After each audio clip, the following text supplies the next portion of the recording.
जो है बोले शिविर के बाहर सोने लगे। शिविर के बाहर 5 पलंग लगवाए और बोले पांचों पांडव शिविर के बाहर लेटे गए।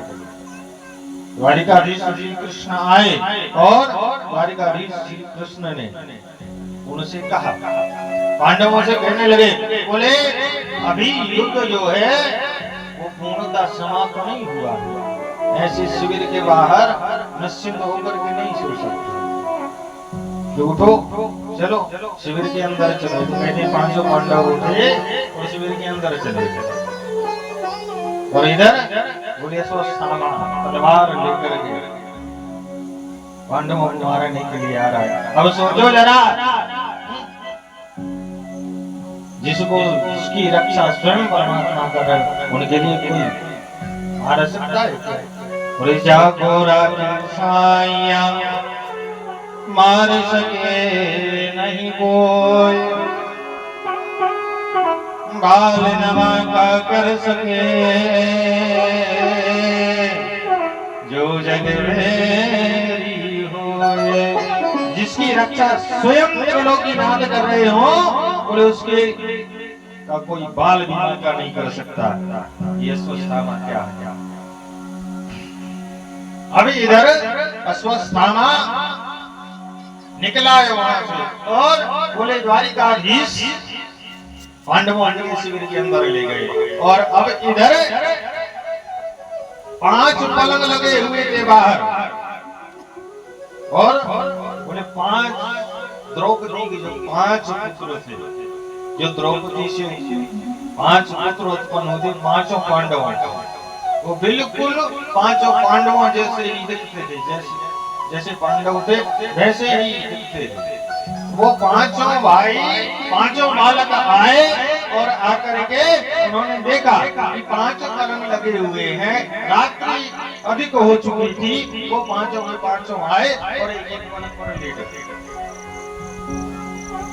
एक पलंग पर लेटे, चादर ओढ़ ली और वो गहरी नींद में सो गए। अब अश्वत्थामा आया, उसने देखा, अश्वत्थामा ने देखा कि ये 5 पलंग लगे हुए हैं, ये और कोई नहीं, बोले 5 पांडव ही हैं। अश्वत्थामा आया, उसने अपनी तलवार निकाली और उन 5 बालकों के सिर काटे और लेकर के चला गया। लेकर के पहुंचा दुर्योधन वो दिए, बोले ये है 5 पांडवों के सिर। दुर्योधन ने हाथ में लिए और देखा, समझ गया कि ये 5 पांडवों के नहीं, ये उनके पुत्रों के सिर हैं। तो कहते हैं दुर्योधन बहुत दुखी हुआ और कहने लगा कि तुमने तो हम लोगों का वंश ही समाप्त कर दिया, कम से कम ये पुत्र रहते तो आगे वंश तो चलता। बिना प्रारंभ दिशा में दुर्योधन ने प्राण त्याग दिए। अब इधर द्रौपदी जो है बोले कई दिनों से युद्ध चल रहा है, बोले 12 वर्ष का वनवास, 1 वर्ष का अज्ञातवास और फिर उसके बाद में बोले ये इतना भयानक युद्ध हुआ। बोले उसके बीच में द्रौपदी अपने बालकों से कभी नहीं मिली। अब युद्ध जब विजय की ओर चला गया तो वो पुत्र आ गए थे वहां पर। तो कहते हैं सुबह का वक्त था, सुबह का समय था। द्रौपदी उनके लिए खोजते हुए जा रहे हैं कि बालक कहाँ गए, कहाँ सो रहे हैं। द्रौपदी खोजती हुई चली जा रही थी, मन में सोचती जा रही थी कि अरे मेरे बालक कितने दिनों बाद आए हैं, आज उनके लिए सुंदर वस्त्र पहनाऊंगी, सुंदर स्नान करवाऊंगी, सुंदर भोजन कराऊंगी उनके लिए। ये सोचती हुई चली जा रही है। 12 वर्ष हो गए, पुत्रों को अच्छे से देखा भी नहीं है। आज मैं स्वयं अपने हाथ से भोजन बना करके उनके लिए खिलाऊंगी। यह सोचती हुई चली जा रही, बाहर देखती है, क्या देखती है?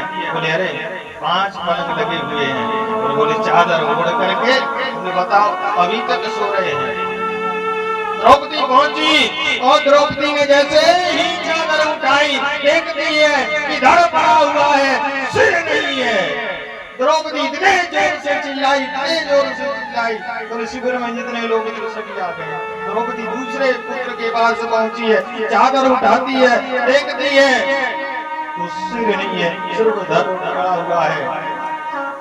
बड़े जोर से द्रौपदी चिल्लाने लगी, विलाप करने लगी। तीसरे पुत्र के पास पहुंचती है तो क्या देखती है, कोई उसका भी सिर नहीं है। चौथे के पास पहुंचती है, क्या देखती है, बोले उसका भी सिर नहीं है। पांचवें के पास पहुंचती है और उसका भी सिर नहीं है। बड़े जोर जोर से चिल्ला चिल्ला करके द्रौपदी रोने लगी। कहते हैं पांचों पांडव आ गए, जितने राजा थे वहां पर वो आ गए, पूरी सेना आ गई। आखिर हुआ क्या है, द्वारिकाधीश कृष्ण आ गए और देखा, जो भी देखता है, जो भी उस दृश्य को देखता है, बोले पांच बालकों की हत्या कर दी किसी ने, सिर काट करके ले गए। जो भी देखता है तुरंत अश्रुधार बहने लगती है उसे। द्रौपदी बार बार अचेत हो जा रही है, मैया कुंती अश्रुधार नहीं रुक रही है, अचेत हो जाती है। पांचों पांडवों के आंखों से अश्रुधार बह रही है। अर्जुन दौड़ा दौड़ा पहुंचा द्वारिकाधीश के पास, कहने लगा, हे द्वारिकाधीश, ये सब किसने किया है, बताइए मुझे। कहते हैं परमात्मा ने ध्यान लगा करके देखा, ध्यान लगा करके देखा, क्या देखते हैं, ये और किसी ने नहीं, अश्वत्थामा ने किया है। द्वारिकाधीश बोले ये और किसी ने नहीं, तुम्हारे गुरु के पुत्र अश्वत्थामा ने किया है। अर्जुन कहने लगा कि कन्हैया मेरा रथ निकालो, आज अश्वत्थामा को नहीं छोड़ूंगा। द्वारिकाधीश ने रथ निकाला अर्जुन का, अर्जुन सवार हुआ रथ पर, अर्जुन सवार होकर के चला है। ढूंढते ढूंढते पहुंचे, अश्वत्थामा मिला, अश्वत्थामा दूर से दिखा तो कहते हैं अश्वत्थामा ने तुरंत अपना ब्रह्मास्त्र निकाला, ब्रह्मास्त्र निकाल करके अर्जुन की ओर चला दिया। जैसे ही अर्जुन की ओर चलाया, अर्जुन कहने लगा कि प्रभु कन्हैया, ये ब्रह्मास्त्र मेरी ओर आ रहा है, क्या करूं। कहते हैं कन्हैया कहने लगे कि अर्जुन, कांटे को कांटे से निकाला जाता है और लोहे को लोहे से काटा जाता है। अर्जुन कहने लगा कि कन्हैया, मुझे तुम्हारी ये टेढ़ी मेढ़ी बातें समझ में नहीं आती है, आप स्पष्ट तौर से बताइए मुझे करना क्या है। कन्हैया कहने लगे, उसने ब्रह्मास्त्र चलाया है, तुम भी इधर से ब्रह्मास्त्र चला दो। अर्जुन ने तुरंत अपना ब्रह्मास्त्र निकाला और चला दिया। ब्रह्मास्त्र चलाया, कहते हैं व्यास जी बीच में प्रकट हुए, दोनों ब्रह्मास्त्रों को रोका। अर्जुन से कहा, अर्जुन तुम अपना ब्रह्मास्त्र वापस ले लो। तो कहते हैं अर्जुन ने अपना ब्रह्मास्त्र वापस ले लिया। अश्वत्थामा से कहा, अश्वत्थामा ने भी ले लिया। अर्जुन ने अश्वत्थामा को पकड़ा और लेकर के पहुंचा, कहा, बोले राज्यसभा में, जहां पर सभा बैठी हुई थी, द्रौपदी थी, और जो भी व्यक्ति उस दुष्ट अश्वत्थामा को देखता है, सभी कहते हैं, अरे ऐसे बालक को फांसी पर चढ़ा दो, कोई कहता है सूली पर चढ़ा दो, कोई कहता है तलवार से इसका सिर काट दो, कोई कहता है अरे इसके टुकड़े टुकड़े कर दो, ये बाल हत्यारा है, इसने बालकों की हत्या की है।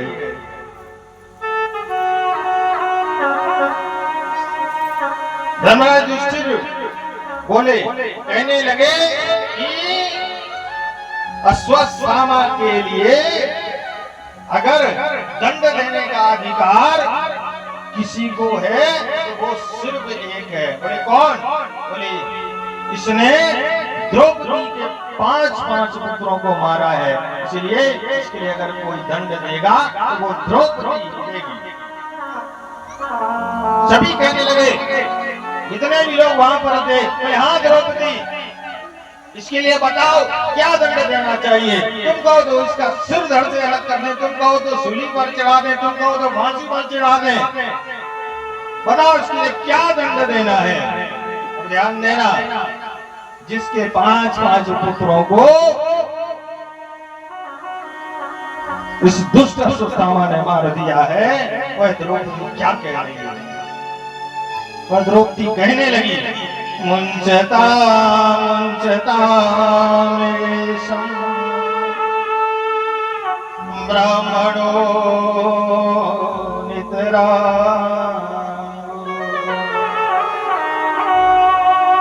द्रौपदी कहने लगी, बोले भले इसने मेरे 5 पुत्रों को मार दिया है, लेकिन इसे दंड देने का अधिकार किसी को नहीं है, इसलिए इसको क्षमा कर दो। जैसे ही राज्यसभा में जितने लोग बैठे हुए थे उन्होंने सुना, आश्चर्यचकित हो गए।